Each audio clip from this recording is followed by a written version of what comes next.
There is a particular kind of grief that has no name, the quiet ache you feel when you reach for something that used to be there and find only empty air. Not a person, not a place exactly, but a small, ordinary ritual that once threaded itself so deeply into the fabric of daily life that you never thought to notice it until the day it was simply gone. That is what we are talking about today. 8 things from the 1960s, common, unremarkable, beloved things that slipped away so gradually most of us never got the chance to say goodbye. Stay with me, because the last one on this list is going to take you somewhere very specific, somewhere warm and dark and full of stars. Number 8. The S&H Green Stamp Book. Walk into a grocery store, a gas station, a department store in 1963, and before you even reached for your change, the clerk was already tearing them off the roll. S&H Green Stamps. The Sperry and Hutchinson Company had been issuing them since 1896, but the post-war boom turned them into something close to a national religion. At their peak in the 1960s, the company was printing more stamps than the United States Postal Service. Think about that for a moment. You remember the books. That slight waxy smell when you opened a fresh one. The little sponge in the dish on the kitchen counter, because licking all those stamps yourself was a commitment, and the way the pages went from stiff and empty to satisfyingly fat and crinkled as the weeks went by. Mothers kept their stamp books in the kitchen drawer, right next to the coupons and the rubber bands. Children were recruited to paste. It was domestic teamwork toward a tangible reward, a blender, a set of towels, a lawn chair, real things you could hold, things that came from the Redemption Center downtown.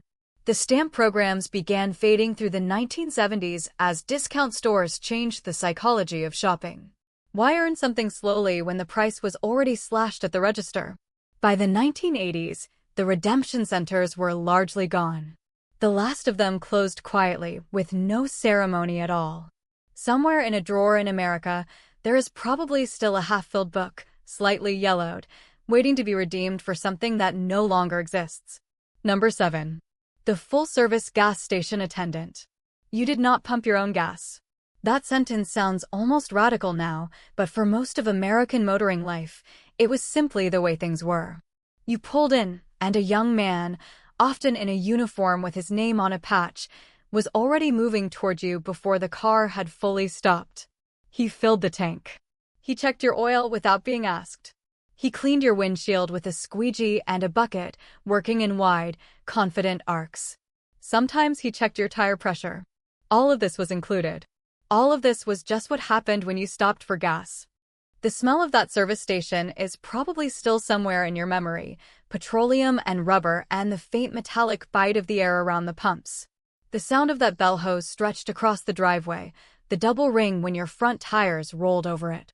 Many of those attendants knew their regulars by name, knew what kind of oil your particular engine preferred. The self-service model began spreading through the early 1970s, accelerated sharply by the oil crisis of 1973, when station owners were looking for every way possible to reduce costs.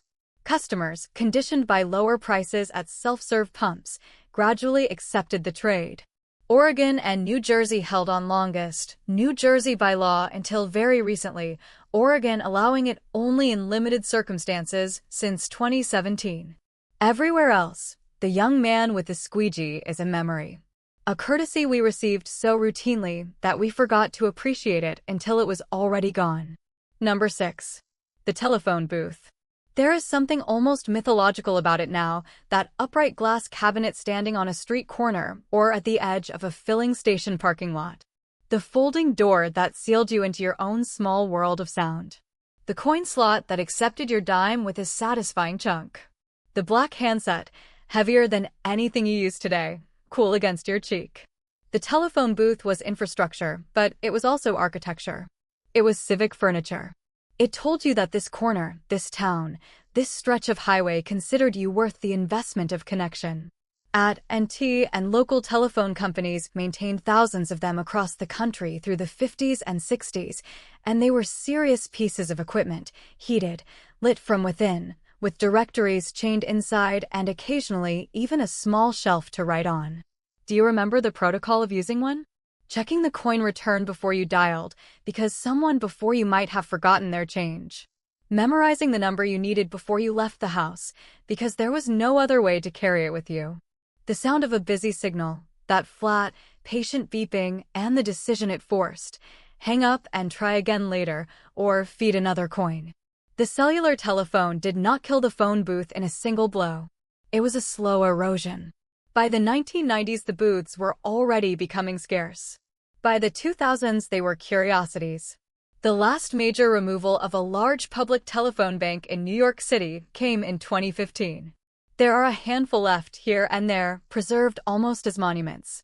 But the ritual they housed, the specific intimacy of that folding door closing behind you, that is gone completely. Number 5. Home milk delivery. In 1963, roughly 30% of all milk consumed in the United States was still delivered directly to the home. Glass bottles, cold from the truck, set inside the insulated metal box beside the front door before most families were awake. The milkman moved with the quiet expertise of someone who had done this 10,000 times. No wasted steps, no noise, the glass bottles placed with the same careful attention every single morning. You remember the bottles. The cream that rose to the neck overnight, that thick pale cap you had to shake down or spoon off, depending on the household's tradition. In winter, on the coldest mornings, the cream would push the cardboard cap up above the bottle's lip, a small frozen tower of richness. Children who got up early sometimes tried to claim that cream before anyone else could reclaim it for coffee. You left your empties out the night before. Sometimes you left a note, an extra quart this week, we have company. The milkman remembered. The relationship between a household and its dairy had a continuity to it, a human texture that the fluorescent aisles of the supermarket simply could not replicate. The economics changed steadily through the 60s and 70s. Supermarkets bought milk in quantities that let them undercut home delivery prices significantly. Refrigerators grew larger and more reliable, reducing the appeal of frequent small deliveries. By 1975, home delivery had fallen to a small fraction of what it had been. The last of the large regional milk delivery routes in most American cities dissolved quietly through the 80s. A few small dairies still offer it today, framed as a premium novelty. But it was never a novelty. It was simply breakfast. Number 4. The 5-and-dime lunch counter. Woolworths.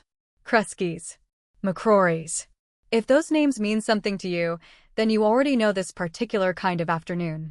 The lunch counter ran along one side of the store, chrome stools with red vinyl seats, the kind that spun freely if you were a child and were sternly asked not to spin them. The menu was hand-lettered or printed on laminated cards tucked between the napkin holder and the sugar dispenser. A grilled cheese. A bowl of soup. A cherry Coke made with actual syrup from the fountain, not from a can. A piece of pie under a glass dome, the filling glistening. The counter workers, often women, often the same women for years on end, knew what you wanted before you ordered it if you came in often enough. The whole enterprise smelled of short-order cooking and floor wax and something faintly sweet from the candy bins near the entrance. These lunch counters also carried a heavier history. In 1960, 4 Black college students sat down at a Woolworth's lunch counter in Greensboro, North Carolina, and refused to leave when they were denied service. Their sit-in sparked a movement that spread to dozens of cities. The lunch counter was not just a place to eat. It was, in that moment, the front line of a civil rights struggle that changed the country. Within a few years, the counters were legally desegregated. Within a few decades, most of the counters themselves were gone, casualties of the shopping mall food court and the changing economics of retail. The last Woolworth store in the United States closed in 1997. Number 3. The church key can opener. Before the pull tab. Before the pop top. Before you could open a can of beer or a can of juice with nothing but your thumb, there was the church key. That flat, slightly heavy piece of stamped metal, pointed at one end for piercing cans, curved at the other for prying off bottle caps. It lived in kitchen drawers and toolboxes and tackle boxes and glove compartments. Every household had at least one, usually several, because they migrated and were lost and were replaced and migrated again. The name itself is a small mystery. The most accepted explanation traces it to a fancied resemblance to the ornate keys used to open church doors in earlier centuries. Whatever the origin, the object was everywhere. You punched 2 holes in the top of a juice can, one to drink from, one to let air in, and that dual puncture technique was knowledge passed from parent to child as casually as how to tie a shoelace. The Coors Brewing Company introduced the first pull-tab can in 1962. By the early 1970s, the pull-tab had spread across the beverage industry.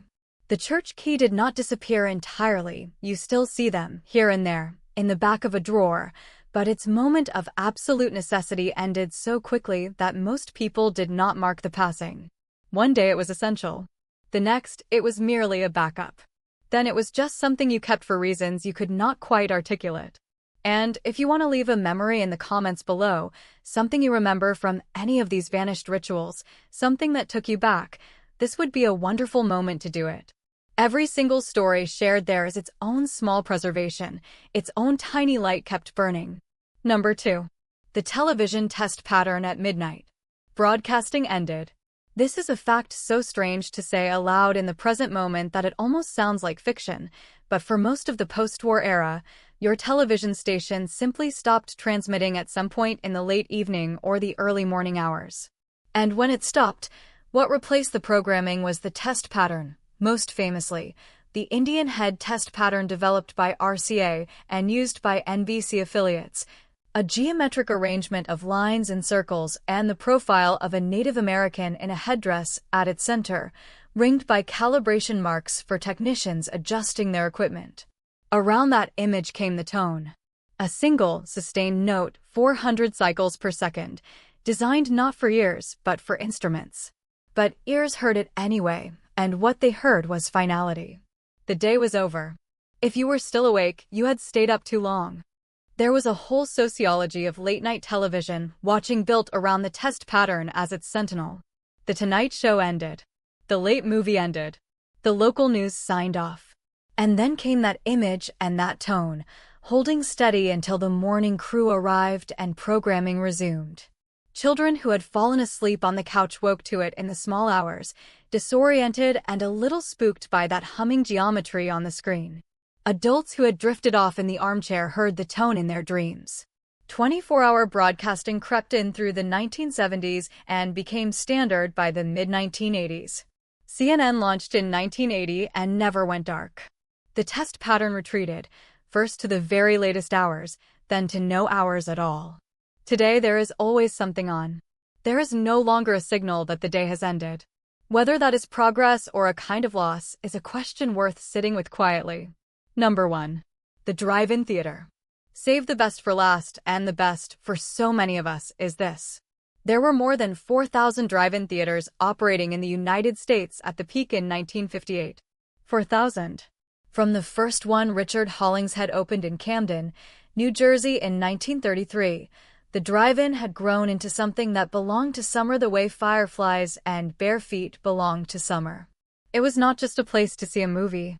It was an entire world you drove into. You remember the admission. Sometimes by the carload, a flat fee, regardless of how many were packed in. Children hidden in the trunk, a conspiracy everyone pretended not to know about. The gravel lot, the gentle slope of it in the better-designed theaters, the rows of speaker posts you pulled alongside and hung on your window, that tinny, slightly crackling sound filling the car with whatever music preceded the main feature. The snack bar was its own institution.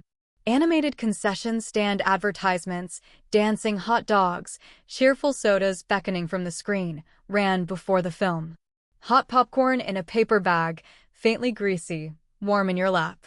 A cardboard tray balanced on the steering wheel. Root beer in a waxed cup, ice already beginning to melt by the time you got back to the car. Mosquitoes through the partially open windows. Children in pajamas in the back seat, asleep before the second feature. Teenagers who had come in separate cars finding each other. Families who could not have afforded the indoor theater managing an evening out that felt, in every way, like an occasion. The drive-in did not die all at once. Real estate pressure through the 1970s began converting prime land to shopping centers and subdivisions. The rise of the multiplex, showing more films simultaneously in climate-controlled comfort, drew audiences away. Home video in the early 1980s finished what the developers had started. By 1990, roughly 1,000 remained. The number has stabilized at somewhere around 300 today, a genuine revival community keeping the form alive.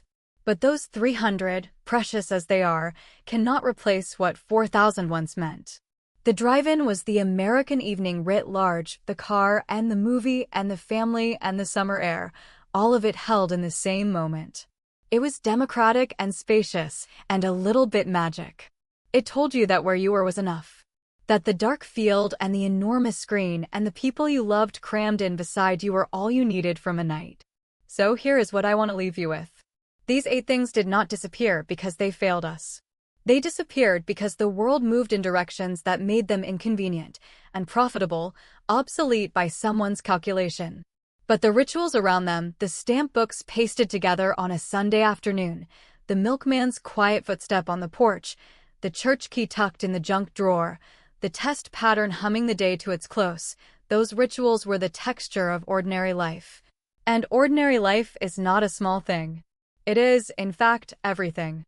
Tell me in the comments, which of these do you remember most clearly? What is the one small thing from those years that you wish had stayed? Every memory you share keeps something alive that might otherwise vanish entirely, and that, in the end, is exactly what this porch light is here for.